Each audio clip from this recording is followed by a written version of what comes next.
മൂക്കിൽ നിന്ന് ചോര ഒലിപ്പിച്ച് ട്യൂഷൻ സെന്ററിൽ നിന്ന് ഗൗരിനന്ദ് ഓടി വന്നത് 10 മണിയോടെ. കുഞ്ഞിനെയും വാരിപ്പിടിച്ച് അനുഷ ആദ്യം എത്തിയത് തൈക്കാട് ആശുപത്രിയിൽ. ഡോക്ടറെ കണ്ടത് 11:50ഓടെ. മാസ്ക് മാറ്റിയിട്ടൊന്ന് നോക്കുമെന്ന് ചോദിച്ചു. നോക്കുമ്പോൾ എൻ്റെ അടുത്ത് ENT ജനറൽ ഹോസ്പിറ്റലിൽ ENT ക്യാഷ്വാലിറ്റി ഉണ്ട്, അവിടെ പോയാൽ മതി. ജനറൽ ആശുപത്രിയിൽ എത്തിയത് 12:45. ജനറൽ ഹോസ്പിറ്റലിൽ ചെന്നപ്പോൾ ENT ഇല്ല, നിങ്ങൾ SAT കൊണ്ടുപോകണം നിങ്ങൾക്ക് നല്ലത് എന്നാണ് പറഞ്ഞത്.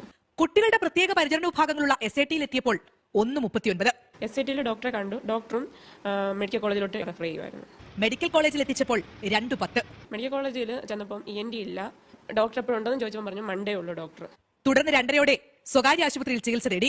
തിരുവനന്തപുരം നഗരത്തിലെ ഏറ്റവും വലിയ 4 സർക്കാർ ആശുപത്രികൾ കയറി ഇറങ്ങിയിട്ടും കഴിയാത്ത കാര്യം അവിടെ നടന്നു. കുട്ടിക്ക് സൈനസ് അണുബാധയാണെന്ന് കണ്ടെത്തി. ഇതാണോ നമ്പർ 1 ആരോഗ്യ കേരളം? എന്താണ് മിനിസ്റ്റർ ഇവിടുത്തെ സർക്കാർ ആശുപത്രികൾ ഇങ്ങനെ? ഇവിടെയുള്ള ഒരു ചെറിയ പ്രൈവറ്റ് ഹോസ്പിറ്റലിൽ ഉള്ള സൗകര്യം പോലും ഇവിടുത്തെ സർക്കാർ ആശുപത്രിയിൽ ഇല്ലേ? ആവശ്യത്തിന് ഡോക്ടർമാരില്ലേ? ആ കുഞ്ഞിനൊരു അസുഖം വന്നപ്പോൾ